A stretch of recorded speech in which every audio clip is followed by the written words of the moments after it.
50 years of independence, 42 years of sweet, sweet crop over, with every year embracing our richness. CBC TV8, celebrating our culture, showcasing our pride. The CBC Headline News, brought to you by Digicel, Barbados' fastest 4G network.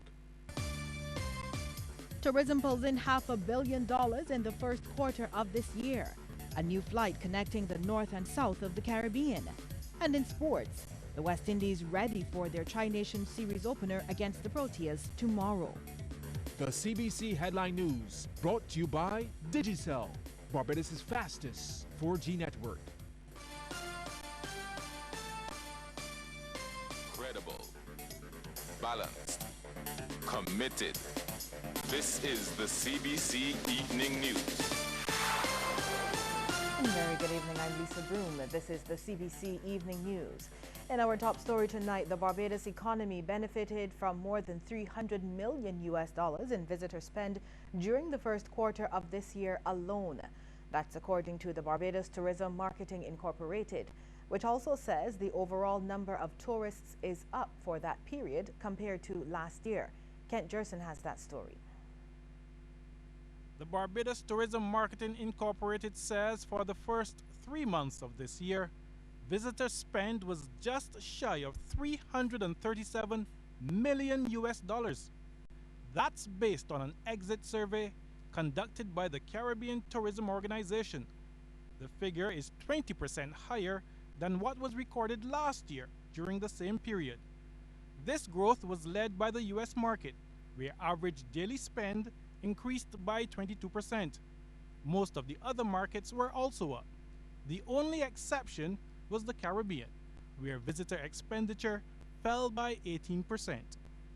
The hike in visitor spend comes as the number of tourists to the island also climbed. The BTMI's preliminary figures indicate an increase of 7.4% for the first quarter, representing just over 184,000 visitors. BTMI Chief Executive Officer William Griffith has commended his team for the performance. He says the agency has been placing considerable emphasis on business-to-business relationships through training for travel agents and participation in trade shows. The BTMI also says a breakdown of the figures showed that the island's airlift growth strategy is paying off. Kent Jerson, CBC News. Barbadian travel agents have been given some further insight into the most southerly major city in the continental United States, Miami. It was all about Miami at a breakfast destination seminar organized by the Greater Miami Convention and Visitors Bureau at the Radisson Aquatica. The local travel agents were introduced to Greater Miami through their presentation, It's So Miami and All the City Has to Offer. Vice President of Multicultural Tourism and Development, Connie Kinnard, says culture forms part of the experience. We talk about everything, but there's an emphasis on four, because those areas, from even how they're located logistically, there's a synergy within the different areas. And so the four I'm going to talk about would be Little Haiti, historic Overtown, Little Havana, and Coconut Grove, which in particular the West Grove. And what we want to do is just remind you and remind everybody that when you're looking at opportunities to come, that each of those neighborhoods and each of those areas have a historic value, and each pretty much have an event, at least a minimum of one, that a tour or a trip could be planned around. Director of Travel Industry Sales for Latin America and the Caribbean, Joe Dokal, says Miami is trendy, friendly, and is home to many famous people. He says the city is not only a great vacation destination, but is open for investments. Like last year, for instance, in 2015, about 3/4 of all real estate sales that were done in Miami-Dade County were actually international. The vast majority were the Chinese, Canadians. The Venezuelans were actually represented 26% of that 3/4 of sales that were done in Miami-Dade County, followed by the Argentines, the Brazilians, and the Colombians. So in fact, People are looking at Miami as an investment opportunity, as a safe place for investment as well. A new flight connecting the north and south of the Caribbean has been launched. It's Liat's Flight 300, which ventures out to Tortola in the British Virgin Islands. A CBC team took that flight yesterday and heard from Liat's management just how the airline will balance the new route among its existing challenges. Leslie Husbands, clutching her wedding dress, smiles all the way through the trip to Tortola. This inaugural flight delivers her directly to her waiting husband-to-be, just 9 days before her wedding. For her, Liat's decision to begin a non-stop direct flight to Tortola was a sign that things were unfolding as they should. After the wedding, I head back to Barbados and I want to, sort out my ID documents. And then my husband is German, husband-to-be is German, so then we plan to live together. Liat's head of sales and marketing, Egbert Riley, says the flight, which leaves 3 times a week and seats 48, was established to connect the south of the Caribbean to the north. Even though it's a direct flight from Barbados to Tortola, our major markets really are St. Vincent, Grenada, St. Lucia, and Guyana. To the metal cover to release. Please store your tray tables and bring your seat backs upright at this time. And the 18 passengers on the first ever direct flight 300 to Tortola and 301 back to Barbados were traveling to visit family, to attend funerals, to work, and to obtain U.S. visas. They all believe the flight is a major time saver. We're actually in transit to Trinidad today, so this shortens the journey quite dramatically. The route to the British Virgin Islands was previously a bit more complex. This island hopping, you stop from St. Martin to Antigua, then to Barbados, and sometimes you stop in St. Kitts as well. This direct flight is like, candy. I hope that it is patronized, and if it is patronized and it continues, then it will mean a lot to me. Now, Liat has fielded a hefty share of criticism over the years, mostly complaints of delays and loss of baggage. Mr. Riley explains this has to do with the network of islands serviced. Just one delay can have a snowball effect on the stops to follow. But Mr. Riley says Liat is dedicated to addressing these issues. We've been around for 60 years, which is a long time. I also know that many airlines have said we'll come and we'll do it better, and they came and they've left. We are trying. We appreciate the patience of the public. But I know we will get there. Liat, with 9 aircraft, currently flies to 18 destinations and is the only airline to service some of those routes. Liat's major challenge is this, and you can talk to any aviation expert globally and they will tell you the same thing. Liat has a very, very, very difficult job. We have to transport passengers from very small markets to very short destinations. So it means we're up and down. It's not easy on the aircraft, and it means it's also relatively expensive with respect to fuel, etc. Mr. Rowley says long-haul flights like this new one are actually better for the aircraft and for fuel consumption. He says the flight will continue as long as there's a demand for it, and says efforts will continue to improve Liat's service.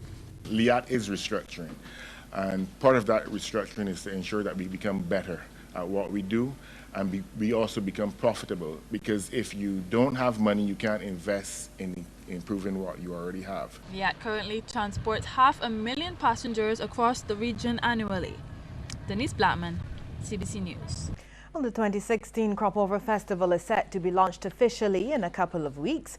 However, we here at the Caribbean Broadcasting Corporation gave Barbadians an early taste of this year's activities with our Crop Over Festival stage launch last evening. CBC's car park came alive last evening. It was transformed into a party zone for the launch of Crop Over Festival Stage 2016. CBC's General Manager Doug Hoyt says the event is just one of several attempts to broadcast more of Barbadian culture and to continue along the path of being a leader in crop over coverage. When I think of the term CBC at Crop Over, I'm thinking of consummate Barbadian culture. And that's what we are promoting in 2016. We've got so much going on in terms of our productions in radio, in television, web, and we're promoting Caribbean and Barbadian culture in particular and presenting it to the rest of the world. There was also a live broadcast of Festival Stage, which discusses the topical issues of the day pertaining to the festival. We are expecting Crop Over 2016 to be something fantastic. We are reflecting the 50th anniversary within most of our events. And I think the hype that we are feeling already, I think Barbadians are expecting something special for Crop Over. And the music is hitting already as well. So I'm very happy for that. I know a lot of people expected that after such a great year in 2016, that this, 2015, that this year things might not have been so good, but this already the music is really great.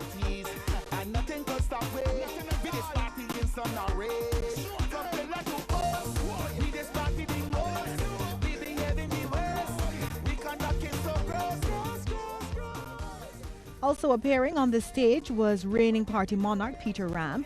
He is optimistic about his chances this year with his new song Good Morning, which has been getting good earplay. It's a good feeling. You know what I mean? People just waiting to hear me sing that sweet part too. Some say that you can't even sing it. Nice. I get calls saying, "But you can't get that sweet part sing." So you're gonna shock them? You're gonna find out. But you sung it before. You sang it on the recording, right? Yeah. So it can't be all that difficult. I did soca plates too also. Festival Stage will be on air tomorrow, starting at 11 in the morning. Barbadians urged to volunteer for work with district emergency organizations. That story and more ahead in just a moment.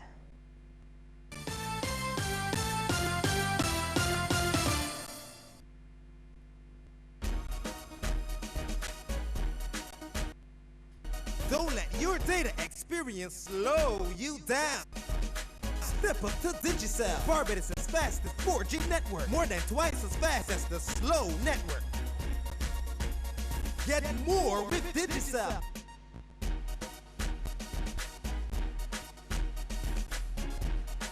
Digicel, the fastest 4G network in Barbados. Dial *153 # to sign up to Digicel today. When we use our passion to create something special, we cherish the experience that brings the result. It isn't always smooth sailing, but that's the beauty of it. Because through experience and the help of knowledgeable partners, we learn and grow together. And we dream bolder dreams for the future. Confident that your passion and our expertise will bring an ever bright tomorrow. ICBL, always there when you need us most.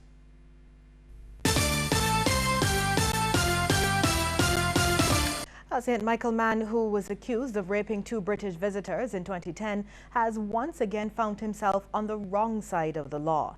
He is 51-year-old Derek Rudolph Crawford of Bay Street, the city.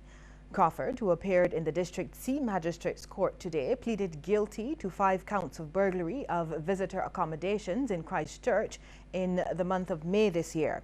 His case was heard by Magistrate Christopher Birch, who noted that Crawford now has a total of 57 convictions and is unlikely to learn his lesson if he had not done so by now. Crawford has been sentenced to 4 years in prison. Well, tragedy was averted in a Bush Hall community yesterday evening after a pickup truck ran into a house there. According to eyewitnesses, the truck barreled into a wood and wall structure around 6:30, trapping one man under the vehicle and injuring another. Me and my friend was standing there talking, and then we just hear this big boom, and then we come outside, we see the van on top of the hill, and then we went and see, and then I pulled the man from underneath the and then the man run out the van and run through the gas. So babes, I know hit the van. Well, one man reportedly sustained a broken leg while the other received cuts to his hand.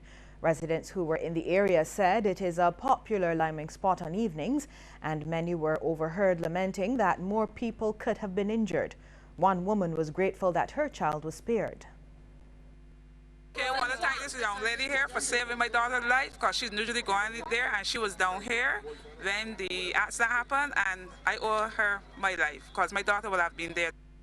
With the 2016 Atlantic hurricane season officially underway, there's a call for more young Barbadians to volunteer with their respective district emergency organizations. Chairman of the St. George North DEO, Roderick Yard, says the organization is struggling to catch the interest of younger people. He was speaking during a press conference at the Department of Emergency Management to mark the start of the 2016 season. We find that there are many young persons who are really interested in becoming a part of the organization. For one reason or the other. I have had the personal experience of being in the field after Thomas, and what we will probably refer to as the guys on the block, their first response to you is that they would like to get some of that work. But when we simply say to them, hey, this is not work, we're doing this voluntary, they all shy away. They're no longer interested. Right? So we have to find a method of